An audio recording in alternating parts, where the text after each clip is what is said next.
जय जिनेन्द्र साहब, जय जिनेन्द्र।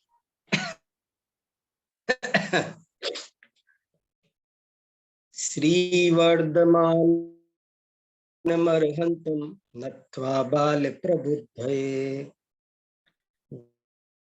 विरच्यते मितस्पष्ट संदर्भ न्याय दीपिका, संदर्भ न्याय दीपिका।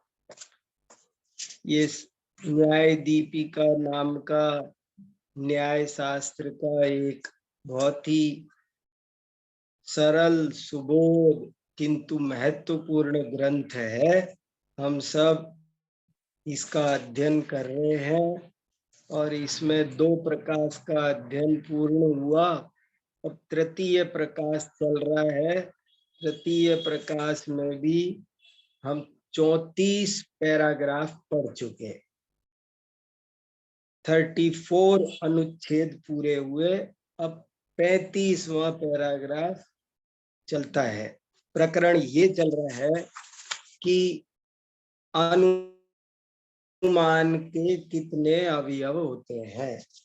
हमने पिछली बार अनुमान वाक्य बनाए, अनुमान वाक्य बना कर बताए कि वो कैसे 2 अवयव मुख्य हैं।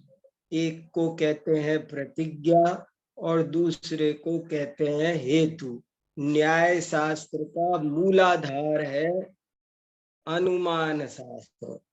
न्याय शास्त्र में सबसे ज्यादा उपयोगी विषय और जो उसकी स्पेशलिटी है वो अनुमान है, क्योंकि बाकी विषयों का वर्णन तो दर्शन में भी आ जाता है, पर एक अनुमान ऐसा है जो न्याय पढ़ने वाले ही ठीक से पढ़ पाते हैं।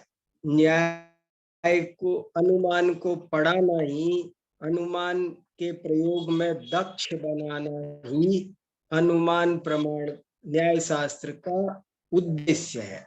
तो उसमें हम 35वें पैराग्राफ पे पहुंच गए और ये बात बताई कि अनुमान के 2 ही अवयव होते हैं। एक का नाम प्रतिज्ञा और दूसरे का नाम हेतु। हेतु का दूसरा नाम साधन भी है और प्रतिज्ञा का दूसरा नाम साध्य भी है, अथवा प्रतिज्ञा का नाम धर्मी भी है, अथवा प्रतिज्ञा का नाम पक्ष भी है। ऐसे कई कई नामों से, कभी तो धर्म सहित धर्मी साध्य होता है, कहीं अकेला धर्म साध्य होता है। क्या क्या स्थितियां हैं वो सब हमने पिछली कक्षाओं में बहुत डिटेल में समझ ली है, इसलिए अभी उसकी चर्चा न दोहराकर 35वां अनुच्छेद पढ़ते हैं कि क्या कह रहे हैं। देखो, पढ़ता हूं मैं 35वां अनुच्छेद।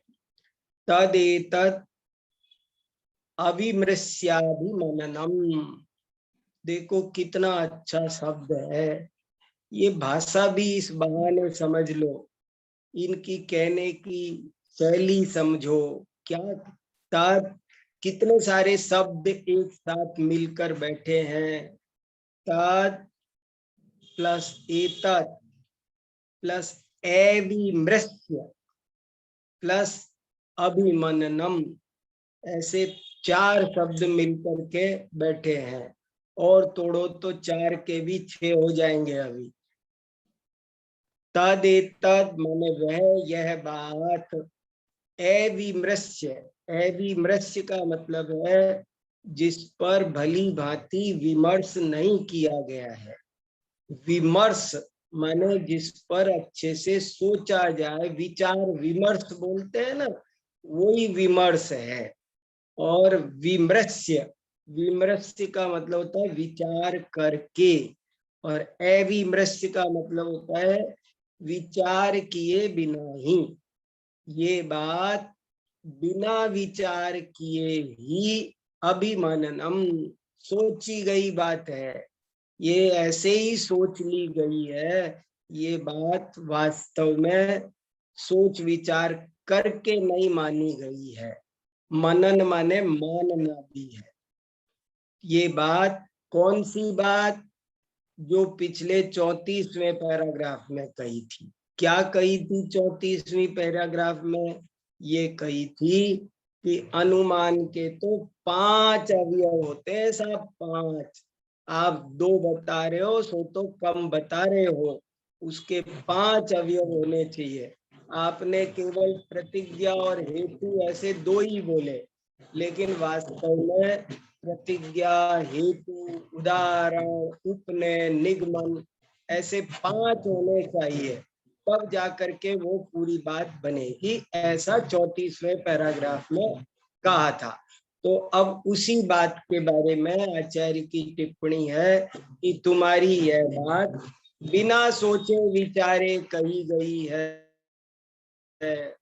तदेतद अविमृश्याभिमननम वीतराग कथायां प्रतिपाद्यानुरोधेन अवयवाधिक्येपि विजिगीषु कथायां प्रतिज्ञा हेतु रूप अवयवद्वयेनैव पर्याप्ते किम अप्रयोजकैरन्यैरवयवैः। वीतराग कथायां, सप्तमी एक वचन, वीतराग कथा में प्रतिपाद्य। अब देखो, ये अर्थ कभी नहीं सुना होगा आपने कि प्रतिपाद्य माने शिष्य, छात्र, श्रोता। प्रतिपाद्य शब्द का अर्थ क्या है? देखो गजब की बात। बहुत शोर हो रहा है, 1 मिनट दरवाजा बंद करता हूँ, कुछ कम हो।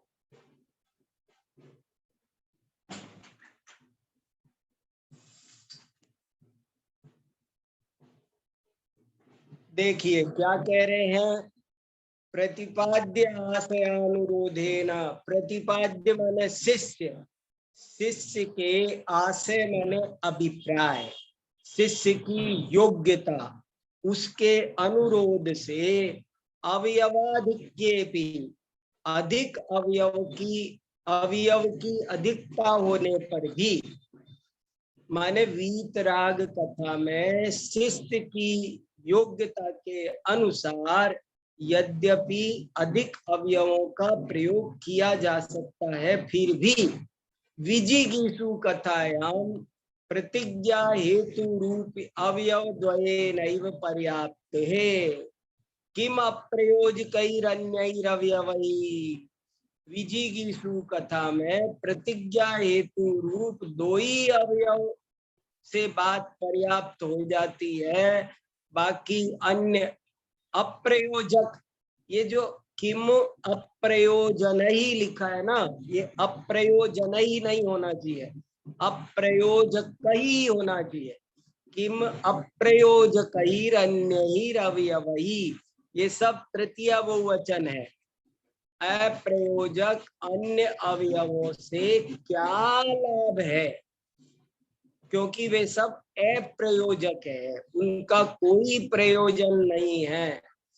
अब यहाँ एक खास बात आई कि वीतराग कथा में ज्यादा अवयव हो सकते हैं, लेकिन विजिगीषु कथा में 2 ही अवयव होते हैं, एक का नाम प्रतिज्ञा और दूसरे का नाम हेतु, और वे ही 2 पर्याप्त है। तो ये प्रश्न पैदा हो जाता है, ये जिज्ञासा पैदा हो जाती है कि क्या होता है ये वीतराग कथा, क्या होती है ये विजिगीषु कथा। इसलिए अब इसको समझाते हैं। देखो, विजिगीषु कथायां प्रतिज्ञा हेतु रूप अवयव द्वयस्यैव सार्थक्यम इति कथनम। विजिगीषु कथा में प्रतिज्ञा हेतु रूप 2 ही अवयव, ही कहाँ लिखा है? एव में। हेतु रूप 2 अवयवों का ही सार्थक्य। देखो ये सार्थक्य माने, अब आपको कोई नए बच्चों को बड़ी दिक्कत होती है, सार्थक्य भाववाचक बनाने का तरीका है। सार्थकता 2 तरह से भाववाचक बनाते हैं ना, एक तो सौंदर्य, एक सुंदरता। तो यहाँ पर भी सार्थकता, जिसको हम आज हिंदी में बोलते हैं, उसी को इन्होंने संस्कृत में भाववाचक बनाया, सार्थक्यम इति कथनम। ये बात कही जा रही। विजिगीषु कथा में प्रतिज्ञा और हेतु रूप दो ही अवयव होते हैं और वे दो ही पर्याप्त है, ये बात यहाँ कह रहे हैं। तथा ही वादी प्रतिवादिनो स्वमत स्थापनार्थम जय पराजय पर्यंतम परस्परम प्रवर्तमानो वाग व्यापारो विजिगीषु कथा। वही बात समझाते हैं। वादी और प्रतिवादी के बीच, वादी प्रतिवादिनो क्या हुआ, सप्तमी विभक्ति द्विवचन। वादी और प्रतिवादी में स्वमत स्थापनार्थम, अपने मत की स्थापना करने के लिए, जय पराजय पर्यंत, जो परस्पर वाग व्यापार प्रवर्तित होता है। वाग व्यापार माने वचन व्यापार, वचन व्यवहार, जो परस्पर वचन व्यवहार होता है उसे विजिगीषु कथा कहते हैं। जब एक वादी होता है, दूसरा प्रतिवादी। वादी माने बोलने वाला, पक्ष रखने वाला, और प्रतिवादी माने उसका निराकरण करने वाला, उसके विपक्ष में बोलने वाला। वो वादी और प्रतिवादी में अपने अपने मत को स्थापित करने के लिए जय पराजय पर्यंत जो परस्पर वचन व्यवहार प्रवर्तित होता है उसका नाम विजिगीषु कथा है। और गुरु शिष्याणाम विशिष्ट विदुषाम व राग द्वेष रहितानाम तत्व निर्णय पर्यंतम परस्परम प्रवर्तमानो वाग व्यापारो वीतराग कथा। गुरु शिष्य में, विशिष्ट विद्वानों में, अथवा वा माने अथवा, गुरु और शिष्य का अथवा विशिष्ट विद्वानों का, जो कि राग द्वेष से रहित होते हैं, जिनमें हार जीत की भावना नहीं होती है बल्कि तत्व निर्णय की भावना होती है। तो तत्व निर्णय पर्यंत जो वाग व्यापार प्रवर्तित होता है उसको वीतराग कथा कहते हैं। अब ये बहुत एक इम्पोर्टेंट बात आई है और बहुत ही अच्छी बात आई है, परीक्षा में भी बहुत पूछी जाती है और वैसे भी हमको आपको सबको समझने लायक है। दो तरह की कथा होती है। कथा माने बात, कथन, कथनम कथा।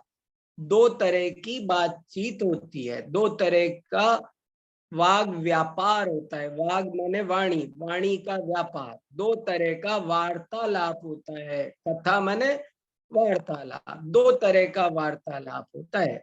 एक वार्तालाप को कहते हैं विजिगीषु कथा और दूसरे को कहते हैं वीतराग कथा। कितने सुंदर नाम है देखो, वीतराग कथा। वीतराग कथा माने क्या, जब कोई गुरु, कोई शिष्य या दो विद्वान मित्र बिना किसी कसाय भाव के, बिना किसी हार जीत की भावना के, केवल तत्व निर्णय के लिए जो परस्पर वार्तालाप करते हैं उसको वीतराग कथा कहते हैं। और जब दो वादी और प्रतिवादी, वादी माने एक बात को प्रस्तुत करने वाला और प्रतिवादी माने जो उस बात का विरोध करने वाला। वादी प्रतिवादी का मतलब आप ऐसा समझ लो जैसे सरकार में पक्ष और विपक्ष होते हैं। तो वादी माने पक्ष, प्रतिवादी माने विपक्षी। ये दोनों जब बात करते हैं और बात का उद्देश्य एक ही होता है कि मेरी बात सही है या तेरी, अपना मत स्थापित करने के लिए। और फिर बाद में निर्णय होता है, एक की जय होती है, एक की पराजय होती है। जय माने विजय, एक की विजय होती है, एक की पराजय होती है। तो वो जो बातचीत है उसको कहते हैं विजिगीषु कथा। उसका नाम है शास्त्रार्थ। आज की भाषा में कहो तो शास्त्रार्थ। पहले बहुत शास्त्रार्थ हुआ करते थे। कोई भी राज दरबार में विद्वान पहुंच जाता था, कहता था मेरे सामने आ जाओ, किसी की हिम्मत हो तो मुझसे शास्त्रार्थ करो, तो उसको कहते थे विजिगीषु कथा। लेकिन जो अपने शास्त्र सभाएं चलती है मंदिर में, कक्षाएं, वे शास्त्रार्थ नहीं है, वे तो वीतराग कथा है। हालांकि उसमें भी शंका समाधान होते हैं, लेकिन हार जीत की भावना नहीं होती, इसलिए उनको वीतराग कथा कहते हैं। तत्र विजिगीषु कथा वाद इति च उच्यते। तत्र माने उन दोनों में से विजिगीषु कथा को वाद इति च माने भी, वाद ऐसा भी कहते हैं, उच्यते कहा जाता है। उनमें से विजिगीषु कथा को वाद भी कहा जाता है। कितनी बढ़िया बात कही। विजु एक शब्द छूटा कुछ यहाँ, देखो मैं देखता हूँ। हाँ, एक शब्द पीछे छूट गया, केचित। केचित वीतराग कथा वाद इति कथयन्ति। केचित माने कुछ लोग, वीतराग कथा को भी वाद ऐसा कहते हैं, किंतु तत्पारिभाषिक में, लेकिन वो तो पारिभाषिक मात्र ही है, वो कहने की बात है। वास्तव में वीतराग कथा को वाद नहीं कह सकते। ये कहा कि वाद माने क्या, वाद वाद विवाद, वो कहते हैं ना वाद का नाम विवाद है, तो बोले वाद का मतलब वास्तव में विजिगीषु कथा होती है। वाद का मतलब आप हमसे वाद कर लो मैंने विजिगीषु कर लो, कथा कर लो। और वीतराग कथा को भी यदि कदाचित कहीं वाद लिख दिया हो, किसी ने कह दिया हो, तो बोले घबराना मत, वो स्थूल कथन है ऐसा समझ लेना, तो वो सामान्य कथन है। वास्तव में वीतराग कथा का नाम वाद नहीं है। नहीं लोके गुरु शिष्यादि वाग व्यापारे वाद व्यवहार। लोक में गुरु शिष्यादि के वाग व्यापार में वाद का व्यवहार नहीं होता, वाद का प्रयोग प्रचलन नहीं होता। उसको लोक में गुरु शिष्य कोई बातचीत करते हैं तो ऐसा कहते हैं क्या वो वाद कर रहे हैं? शास्त्र से हम क्लास वाद नहीं कहते। तो बोले लोक में भी गुरु शिष्यादि की बातचीत को वाद शब्द से नहीं कहा जाता है। विजिगीषु वाग व्यवहार एव वादत्व प्रसिद्धे, क्योंकि विजिगीषु वाग व्यवहार में ही वादत्व की प्रसिद्धि है। ये विजिगीषु वाग व्यवहारे आगे ए होने की वजह से रे का रे रह गया, संधि हुई है। व्यवहारे लग रहा है व्यवहार एव, वास्तव में व्यवहारे एव वादत्व प्रसिद्धे। प्रसिद्धे क्या है? हेत्वर्थे पंचमी, हेत्वर्थक पंचमी है प्रसिद्धि। ये भी देखो एक अनुमान वाक्य बन गया एक तरह से। जहां जहां पंचमी हेत्वर्थ में प्रयोग होती है वो अनुमान वाक्य बन जाता है। लोक में गुरु शिष्यादि के वचन व्यवहार को वाद नहीं कहते हैं, केवल विजिगीषु व्यवहार को ही वाद कहते हैं। ये सारी दुनिया में प्रसिद्ध है। यथा स्वामी समंत भद्राचार्य ही सर्वे सर्वथैकांतवादिनो वादे जिता इति। जैसे कि कोई ऐसा वाक्य कहता है कि स्वामी समंत भद्राचार्य के द्वारा सभी सर्वथा एकांतवादी वाद में जीत लिए गए। जिता भूतकालिक कृदंत बनाया, वादे सप्तमी एक वचन, सर्वे सर्वे क्या है? प्रथमा बहुवचन, सर्वथा एकांतवादिनो प्रथमा बहुवचन, वादी वादिनो वादिना ईकारांत पुल्लिंग है। वादी शब्द ज्ञानी मानी दानी की तरह चलता है, वादिना। तो जैसे स्वामी समंत भद्राचार्य के द्वारा सभी सर्वथा एकांतवादी वाद में जीते गए, ऐसा कथन होता है। तो वहां वाद माने वार्तालाप नहीं है गुरु शिष्य का, वहां शास्त्रार्थ है। तस्मिश्च वादे परार्थानुमान वाक्यस्य प्रतिज्ञा हेतु रीति रवयव द्वयमेव उपकारकम नोदाहरणादिकम व उस वाद में, तस्मिश्च वादे उस वाद में परार्थानुमान वाक्य के, परार्थानुमान दूसरे को ज्ञान कराने वाला अनुमान वाक्य, उसमें उसके प्रतिज्ञा हेतु, प्रतिज्ञा, प्रतिज्ञा प्रथमा एक वचन, हेतु प्रथमा एक वचन, इति ये अवयव द्वयम एव, दो अवयव ही, अवयव और अंग एक ही बात है, उपकारकम उपकारक है, नोदाहरणादिकम उदाहरणादि उपकारक नहीं है। उपकारक माने कार्य की सिद्धि में सहायक। तद यथा वो बात ऐसे, उसका खुलासा इस प्रकार है। लिंग वचनात्मके न हेतुना तावद अवश्यम भवितव्यम। लिंग वचनात्मक केन, ये देखो गलत छप गया, लिंग वचनात्मके और न अलग हो गया, ऐसा नहीं होना चाहिए। लिंग वचनात्मकेन ये एक शब्द है, ना मिलना चाहिए। तृतीया किताबों में भी अशुद्धि छप जाती है, आजकल प्रमाद करते हैं प्रूफ रीडिंग में, देखो क्या गड़बड़ हो गई। लिंग वचनात्मके और ना अलग कर दिया तो अर्थ ही नहीं लगता, कैसे परेशान हो जाए। वास्तव में लिंग वचनात्मकेन हेतुना तावद अवश्यम भवितव्यम। लिंग वचनात्मक हेतु के द्वारा, हेतु न तृतीया एक वचन, तावत अवश्यम भवितव्यम, लिंग का वचन के, लिंग को बोलने वाला जो हेतु है, देखो वो तो भैया जरूरी है ही है, वो तो अवश्य होना ही चाहिए।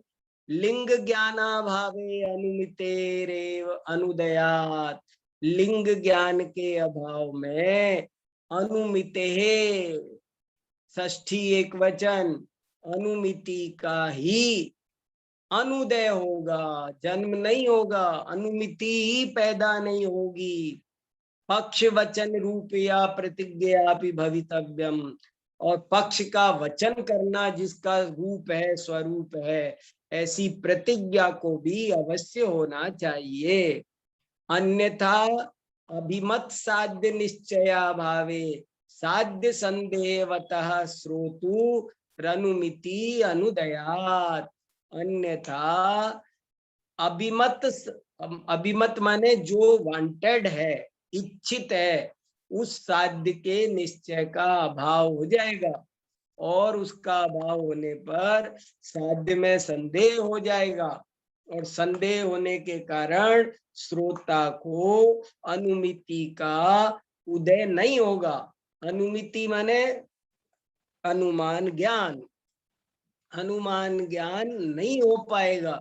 जब साध्य में ही डाउट हो जाएगा, संदेहवतः, संदेहवतः क्या है, संदेहवान का षष्ठी एक वचन, संदेहवतः श्रोता के अनुमिति का अनुदय हो जाए, होने के कारण प्रतिज्ञा भी जरूर होनी चाहिए, हेतु होना चाहिए, क्योंकि हेतु नहीं होगा तो भी अनुमति नहीं होगी।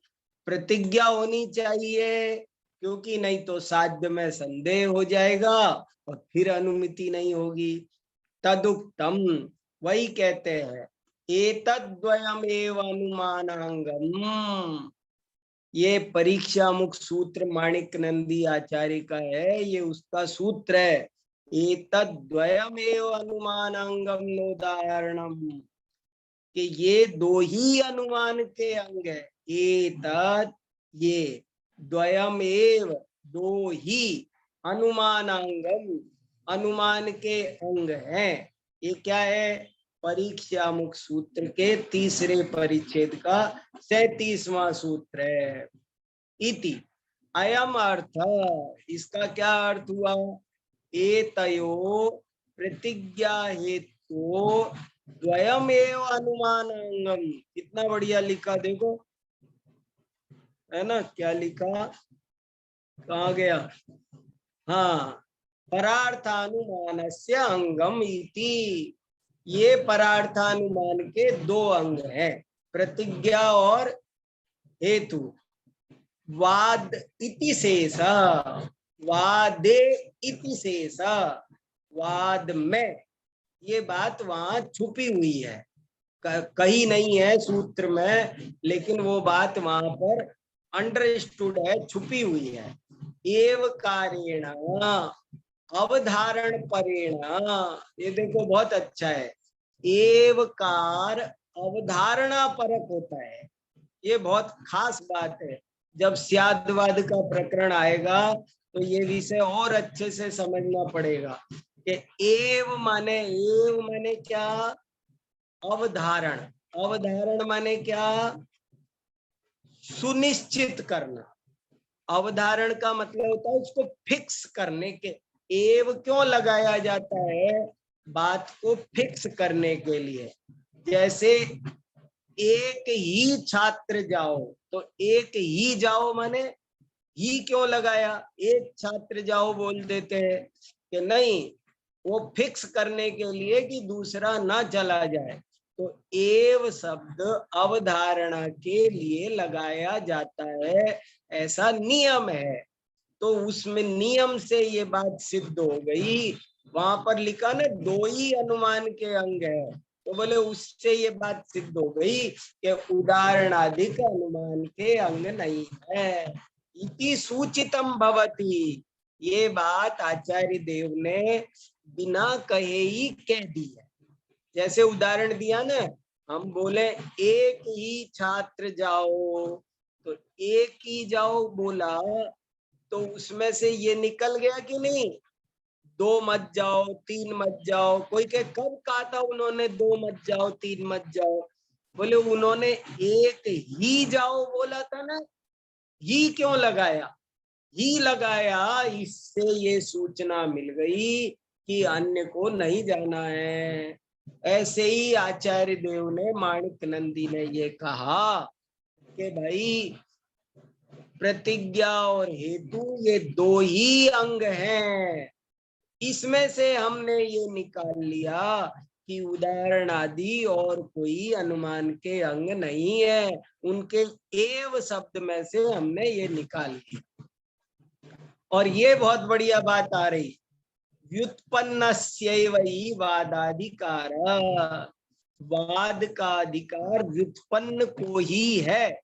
व्युत्पन्न माने क्या होता है? अब ये सब शब्द असल में क्या है देखो भैया, जो थोड़ा सा परिश्रम करेगा, जो थोड़े नोट्स बनाएगा, जो थोड़े होमवर्क करेगा, उसको तो बहुत ज्ञान हो जाएगा।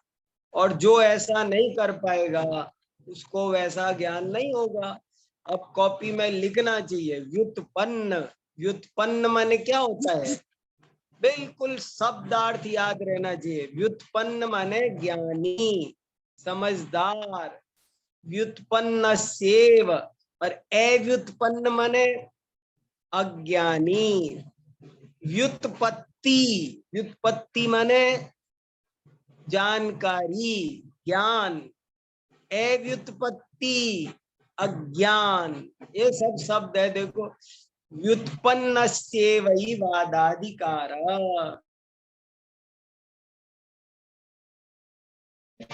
समझदार को ही वाद अधिकार है। प्रतिज्ञा हेतु प्रयोग मात्रेणैव उदाहरणादि प्रतिपाद्यस्य अर्थस्य गम्यमानस्य व्युत्पन्नेन ज्ञातुं शक्यत्वात् वा। प्रतिज्ञा हेतु इनके प्रयोग मात्र से ही, केवल प्रतिज्ञा और हेतु दो के प्रयोग मात्र से ही उदाहरण आदि के द्वारा जो प्रतिपाद्य अर्थ होता है वो गम्यमान हो जाता है, वो समझ में आ जाता है। गम्यमान माने वो समझ में आ जाता है। किसको? व्युत्पन्नेन ज्ञातुम सत्यत्वात्। जो समझदार होता है वो उदाहरण से आप जो कहना चाह रहे हो वो बात आपको बिना उदाहरण कहे ही केवल प्रतिज्ञा और हेतु के प्रयोग मात्र से ही उसकी समझ में आ जाती है।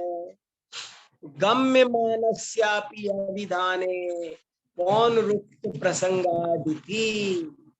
गम्य मानस्यापि, गम्य मान माने जाने हुए का भी, ज्ञात का भी, अभिधान माने कथन करने पर, पौनरुक्त प्रसंगात, पौनरुक्त माने पुनरुक्ति का प्रसंग आता है। पौनरुक्त प्रसंगात, पुनरुक्ति का प्रसंग आता है। कितनी बढ़िया। मैंने कहने का तात्पर्य क्या हुआ, इसका सारांश 36वें पैराग्राफ का ये सारांश हुआ कि हमेशा वाद शास्त्रार्थ वे लोग करते हैं जो व्युत्पन्न होते हैं, ज्ञानी होते हैं, समझदार होते हैं, इसलिए उनको उदाहरण देने की जरूरत नहीं है। वे बिना उदाहरण दिए ही आपकी बात समझ जाते हैं। केवल दो ही चीज बोलो, एक प्रतिज्ञा और एक हेतु, बस।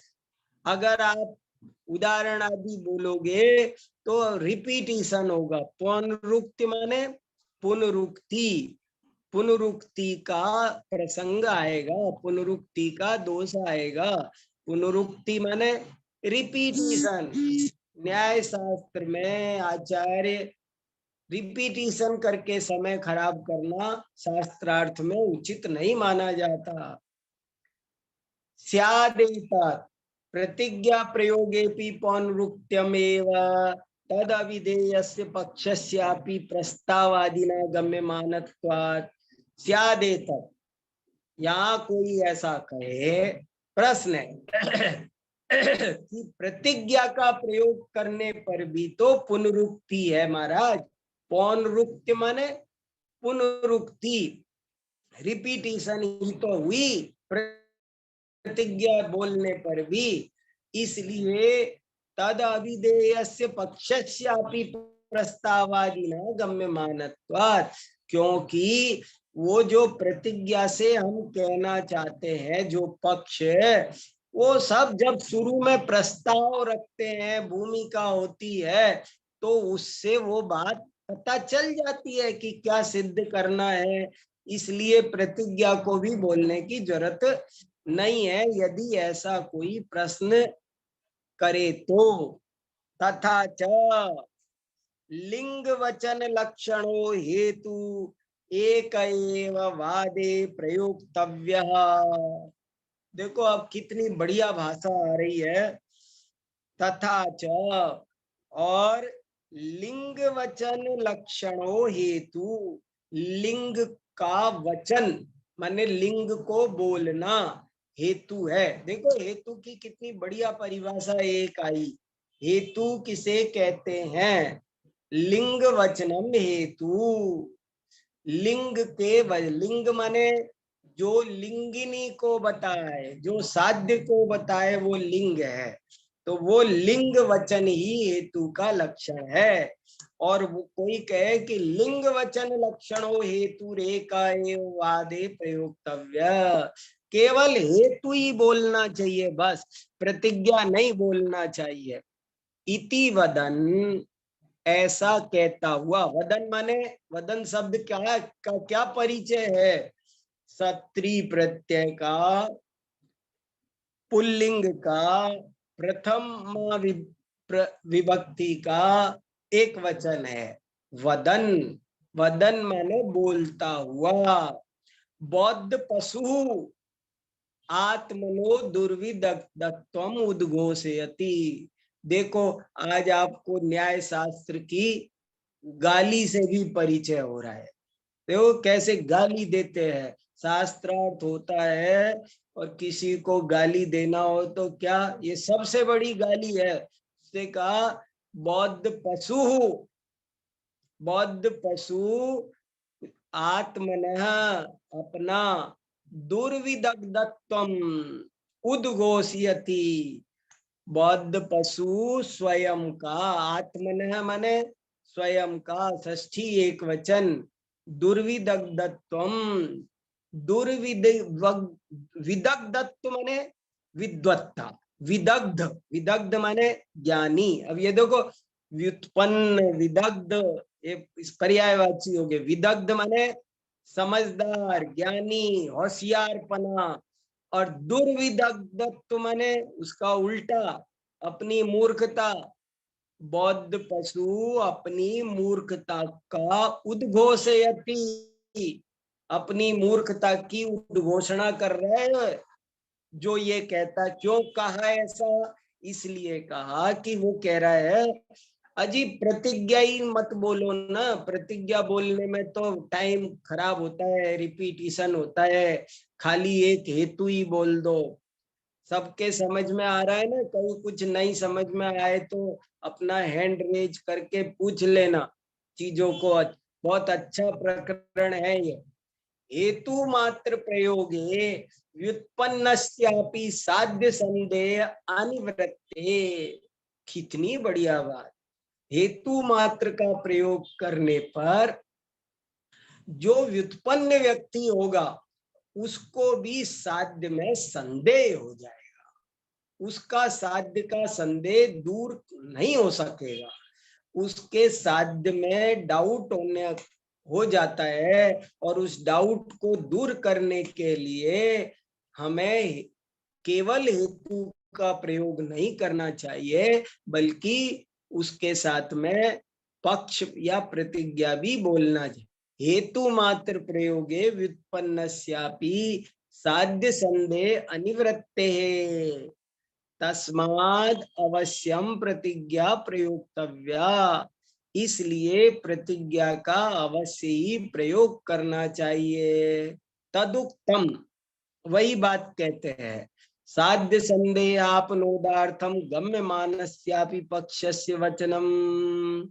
परीक्षा 3/34। परीक्षा माने परीक्षा मुख। माणिक्यनंदी आचार्य का अद्भुत सूत्र ग्रंथ, जैन न्याय का प्रथम सूत्र ग्रंथ है। उसके तीसरे परिच्छेद का ये 34वां नंबर का सूत्र है कि साध्य संदेह अपनोदार्थम, साध्य के संदेह को अपनोद, अपनोद माने दूर करने के लिए, अपनोदार्थम साध्य के संदेह को दूर करने के लिए गम्य मानस्यापि पक्षस्य वचनम, ज्ञात हो तब भी पक्ष का वचन माने पक्ष को बोलना चाहिए।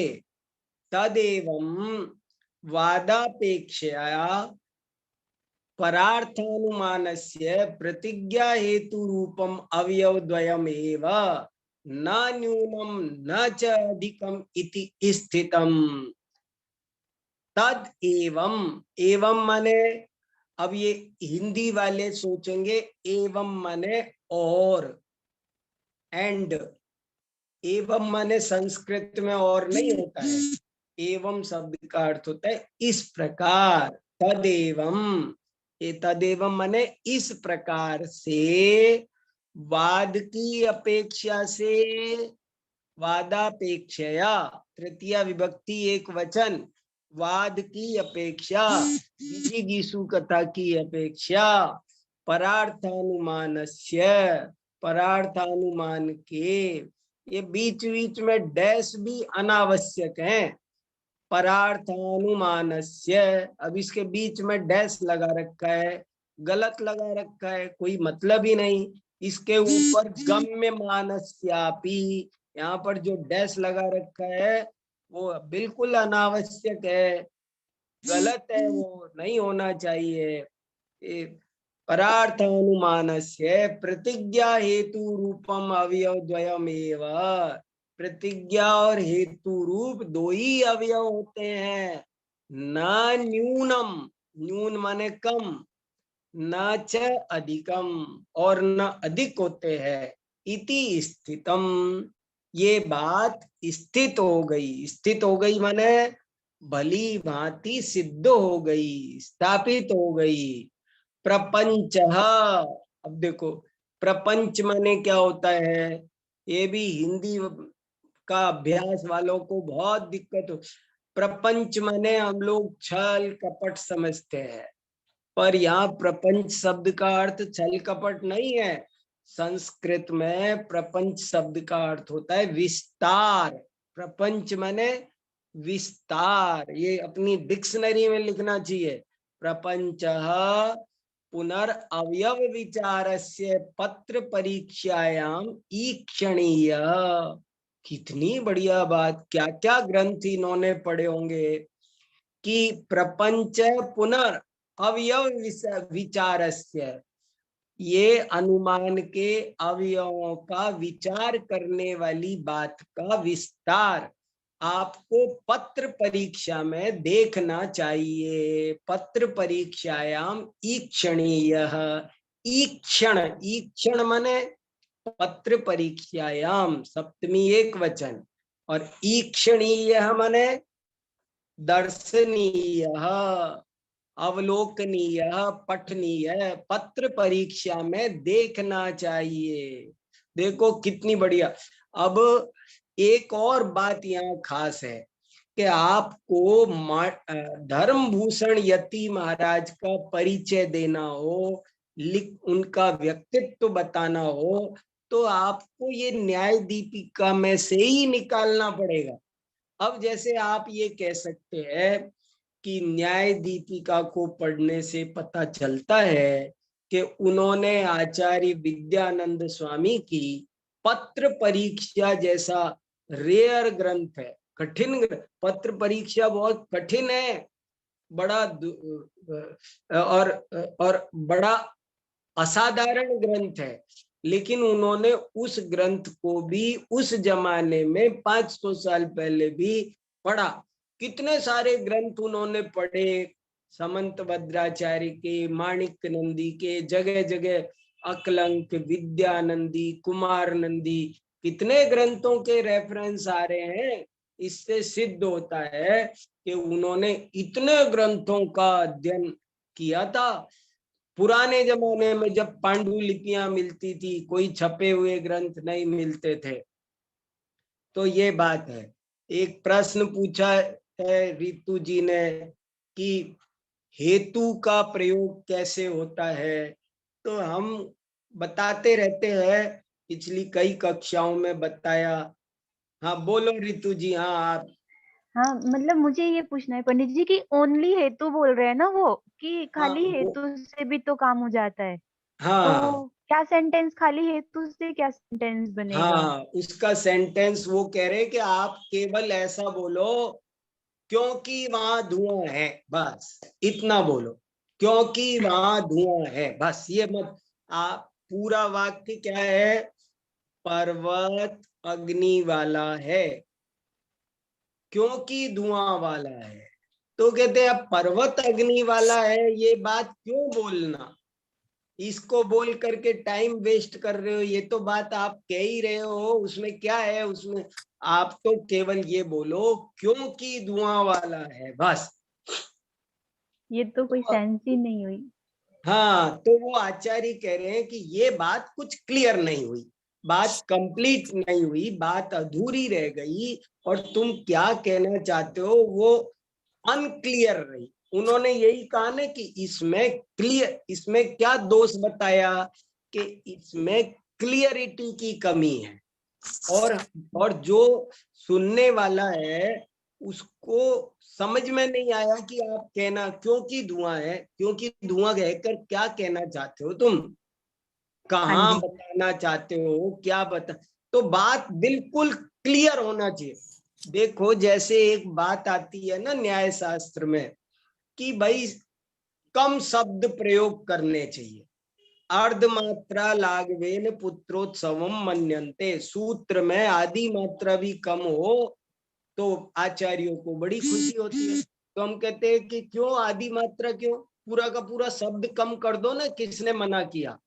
सम्यक दर्शन ज्ञान चारित्राणी मोक्ष मार्ग, इसमें से सम्यक शब्दी हटा दो ना, उनको बहुत खुशी हो जाएगी। नहीं, वो कहते हैं कि ऐसे हटाने का मतलब नहीं है, उसका अर्थ खराब करके हटाया तो क्या फायदा हुआ, हाँ हटाओ, जी, पर अर्थ नहीं खराब होना चाहिए। हाँ जी। ऐसे ही एक शॉर्ट चीज, में बोलना है। हाँ, एक चीज और, पिछला वर्ड आया था एक जगह कि सर्वथा एकांतवादी, और अर्थ में लिख रहा है कि एकांतवादी, मतलब पीछे हिंदी में देख रही हूँ ना, तो वहां लिख रहा है हाँ, सिर्फ एकांतवादी। तो क्या दोनों बहुत बातें एक हैं? एक ही बात है। जब हम कहते हैं एकांतवादी, तो उसका मतलब सर्वथा एकांतवादी ही है।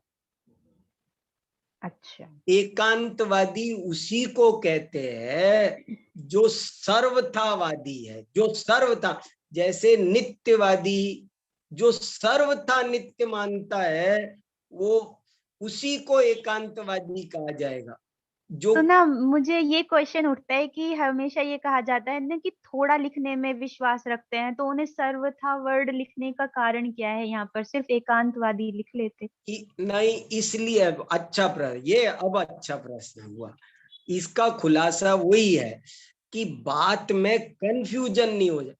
एकांतवादी शब्द का मीनिंग तो सिर्फ इतना सा हुआ, एक पक्ष को बोलने वाला। जैसे मान लो मैं ये समझा रहा हूं कि आत्मा नित्य है। मान लो आज के मेरे 1 घंटे के व्याख्यान का यही विषय है कि आत्मा नित्य है, तो मैं एकांतवादी हुआ, क्योंकि मैं एक ही पक्ष को बोल रहा हूं। एक अंत माने पक्ष, धर्म, वादी माने बोलने वाला। मैं एक ही पक्ष को बोल रहा हूं, लेकिन फिर भी मैं सर्वथा एकांतवादी नहीं हूं, क्योंकि मैं उसकी अनित्यता को भी मानता हूं। और जब दूसरा लेक्चर होगा तो मैं उसमें अनित्य भी बताऊंगा। आज मैं नित्यता को हाईलाइट कर रहा हूं, इसलिए एकांतवादी होते हुए भी सर्वथा एकांतवादी नहीं हूं। ये बहुत इंपॉर्टेंट बात है खास। तो इसमें ये हुआ कि एक सेंटेंस बना आत्मा नित्य है, और एक हाँ, सेंटेंस बना आत्मा नित्य ही है। हाँ, ठीक या है। आत्मा सर्वथा नित्य है। हाँ, सर्वथा नित्य वो है। जो दूसरा बनाया है उसमें ही की बजाय सर्वथा भी लगाकर बोल सकते हो। हाँ हाँ, ठीक है। ओके, एक धन्यवाद वाक्य पंडित। हुआ आत्मा नित्य है, तो ये एकांतवाद हो गया एक तरह से। लेकिन आत्मा सर्वथा नित्य है, ये है बहुत बड़ी गलती। क्योंकि जिसने आत्मा नित्य है बोला है, हो सकता है वो केवल एक ही पक्ष रख रहा है, अभी थोड़ी देर बाद दूसरा पक्ष रखेगा साथ में। इसलिए वो बात में कोई तरह का डाउट ना रह जाए, क्लियरिटी बढ़ाने के लिए सर्वथा शब्द रख दिया कि आपको परमिशन तो है एक पक्ष बोलने की, आप एकांतवादी हो सकते हो, आपको परमिशन है, लेकिन सर्वथा एकांतवादी मत हो जाना। ठीक, आप ये मतलब है। गुड। धन्यवाद। हाँ, और कोई बात बोलो। जय जिनेन्द्र सर। हाँ बोलो आशीष जी। सर मैं ये पूछना चाह रहा था कि न्याय तो स्टूडेंट को पढ़ाने का भी विषय रहा है सर, हाँ, स्टूडेंट को पढ़ाने का विषय भी रहा है प्राचीन काल से ही। हाँ, तो सर अगर अपने स्टूडेंट को पढ़ाने के लिए 5 अवयव भी रखें ताकि बहुत अच्छा क्लियर हो जाए, तो इसमें क्या आपत्ति है सर हमको? तो ये तो इन्होंने माना ना, इन्होंने बहुत क्लियर कहा ना कि वीतराग कथा में शिष्य की योग्यता के हिसाब से 2 के 3 बोलो, 4 बोलो, 5 भी बोलो, कितने भी बोलो, यू आर फ्री। ये क्लियर कट तो बोला उन्होंने कि अच्छा जब सर। हाँ।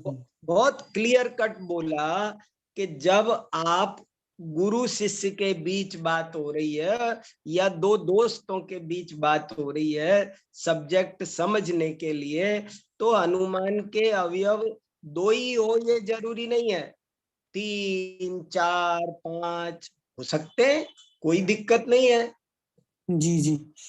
सर वे मानते हैं कि केवल 5 ही अवयव होने चाहिए, 2 अवयव होने ही नहीं चाहिए।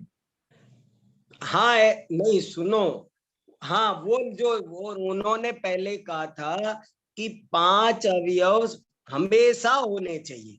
अच्छा ठीक है, थैंक यू सर। वो हाँ बहुत बढ़िया सवाल है। वो कह रहे हैं कि 5 अवयव हमेशा होने चाहिए, और जैन आचार्य कह रहे हैं कि शास्त्रार्थ हो रहा हो तो हमें केवल 2 ही का प्रयोग करना चाहिए। 5 का प्रयोग तो केवल तब करना चाहिए जब आप घर में बैठे हो, डिस्कस कर रहे हो। अभी इसमें एक बात और आएगी आगे, जो मैं अभी आपने प्रश्न पूछा है इसलिए अभी क्लियर कर देता हूँ, बहुत इंपॉर्टेंट है कि जब शास्त्रार्थ होता है ना, तब उदाहरण देने से बात बिगड़ सकती है, उदाहरण देने से बात ट्रैक चेंज कर सकती है, अर्थ का अनर्थ हो सकता है, क्योंकि उदाहरण कभी भी 100% सही नहीं होता है। उदाहरण एक देश होता है, उदाहरण कभी भी पूर्णतया घटता नहीं है, और वो तो आपकी टांग खींचने के लिए बैठा ही है, वो तो बैठा ही आपको हराने के लिए है, तो वो आपको उदाहरण से ही पटकनी दे देगा, उदाहरण से बात पकड़ लेगा, इसलिए उदाहरण का प्रयोग वहां मत करो, ये वो कहना। जैसे देखो क्या होता है, अभी जैसे मैं ये बोलूं कि आशीष जी का दिमाग तो कंप्यूटर है, मैं आपकी प्रशंसा करने के लिए बोल रहा हूं कि आशीष जी का दिमाग तो कंप्यूटर है, लेकिन आप भड़क सकते हो, नाराज हो सकते हो मेरे से, आप बोलोगे आपने कंप्यूटर कहकर मेरा अपमान किया है। कंप्यूटर तो निर्जीव होता है, कंप्यूटर तो केवल वही बात बोलता है जो रटी रटाई उसमें दूसरों भर देते हैं, उसका अपना मौलिक चिंतन कुछ नहीं होता है। क्या मैं ऐसा हूं?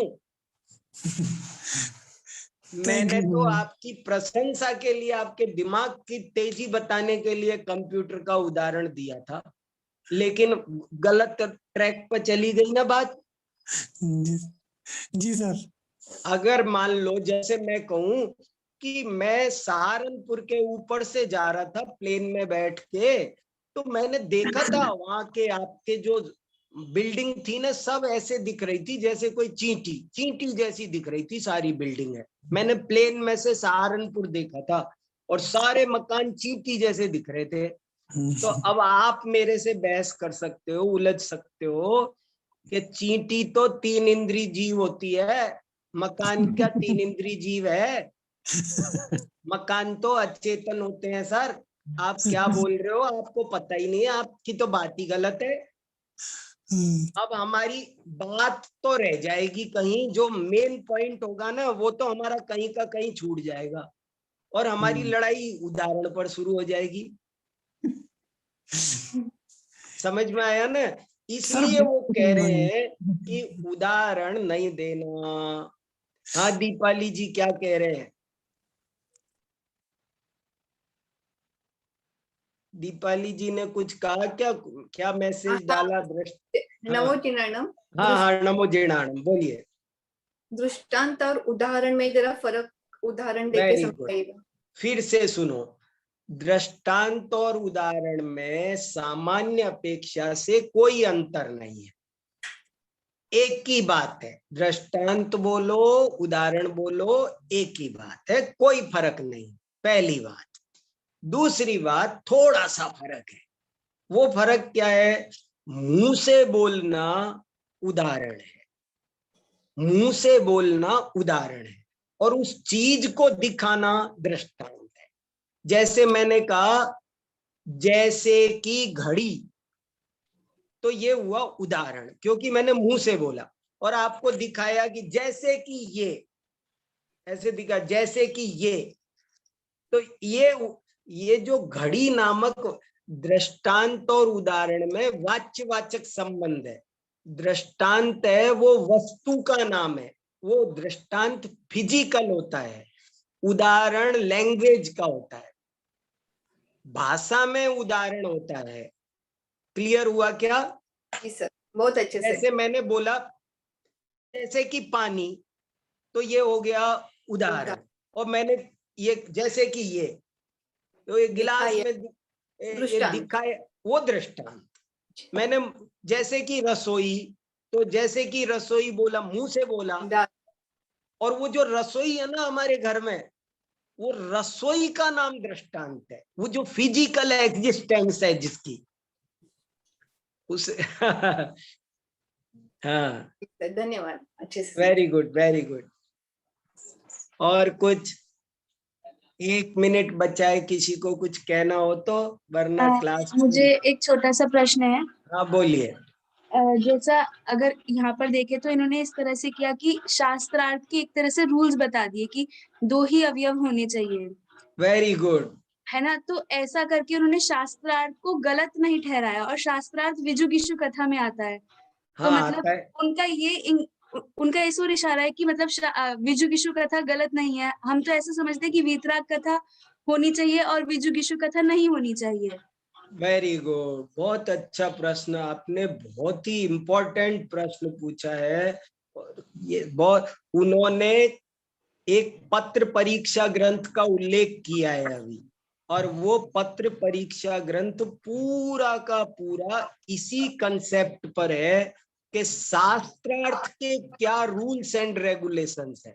शास्त्रार्थ नहीं करना चाहिए ये जैनाचार्य नहीं कहते हैं, शास्त्रार्थ करो, लेकिन शास्त्रार्थ करने के लिए भी जो रूल्स एंड रेगुलेशंस है उन सब का पालन करो। आप है ना गलत तरीके से शास्त्रार्थ मत करो। ये क्या, कसाय वश मत करो, छल कपट के वश मत करो। आप परमत खंडन कर सकते हो, किसी की गलत बात है तो उसका खंडन करने के लिए शास्त्रार्थ करना आवश्यक है, लेकिन वो शास्त्रार्थ तरीके से होना चाहिए, वैधानिक तरीके से होना चाहिए, अवैध तरीके से नहीं। किसी की भी गलत बात हम कैसे मान लेंगे? ये तो बहुत इंपॉर्टेंट सवाल है, और हम इसकी चर्चा अभी आगे आएगी, आने आ रहा है टॉपिक, तो और करेंगे थोड़ी सी। बहुत बढ़िया, वेरी गुड। हाँ, और कौन? संतोष जी क्या कह रहे हैं? नमो जिनानम। हाँ बोलिए। नमो जिनानम गुरुजी। नमो जिनानम, बोलिए संतोष जी। अभी जैसे हम लोग मंदिर में स्वाध्याय सुनते हैं, तो उसे हम लोग वीतराग कथा कह सकते हैं? किसको? जैसे मंदिर में शाम को शास्त्र। हाँ, ये सब मंदिर में जो स्वाध्याय सभा होती है वो वीतराग कथा है। अपन कॉलेज में भी जब क्लास, देखो सुनो, कॉलेज में भी 2 तरह की क्लास होती है। एक क्लास ऐसी होती है कि जिसमें अपन पढ़ते हैं, और एक होती है परीक्षा की। जब हम परीक्षा ले रहे होते हैं तब हम बिल्कुल अलग हो जाते हैं। हम ऐसे हो जाते हैं, जब हम क्लास में पढ़ाते हैं तब तो बड़े प्यारे प्यारे अपने लगते हैं, और जब हम परीक्षा लेते हैं तो ऐसा लगता है कोई दुश्मन खड़ा हुआ है, हमको नकल नहीं करने देगा। आप पूछो तो बताएंगे क्या? हम नहीं बताएंगे बिल्कुल। तो यही फर्क है वीतराग कथा और विजिगीषु कथा। वेरी गुड, बहुत अच्छा, बहुत बढ़िया। और कल चर्चा करेंगे बाकी की। बहुत अच्छा। हाँ संदेश जी। इस प्रकार अभी हमने आज की कक्षा में ये निश्चय किया कि मात्र 2 ही अवयव है, प्रतिज्ञा और हेतु, उसके 5 अवयव नहीं है। और वीतराग कथा और विजुगिषु कथा का अत्यंत महत्वपूर्ण प्रकरण आज प्रारंभ हुआ। इसकी और विस्तार से चर्चा हम कल करेंगे। अब तो 2 दिन कक्षा हो गई है, तो आपकी कंटिन्यूटी भी बन पाएगी। कल के लिए भी प्रश्न बचा कर रखें, कल भी इसी तरह हम चर्चा करेंगे। बहुत महत्वपूर्ण और बहुत प्रायोगिक चर्चा हमारी यहाँ पर चल रही है, जो कि आपके लिए अत्यंत महत्वपूर्ण है। हम सिर्फ ग्रंथ पढ़ के या फिर सिर्फ सैद्धांतिक चर्चा न करके अत्यंत प्रायोगिक भाई साहब के माध्यम से हो रही है। तो इस प्रकार आज की कक्षा रही। कल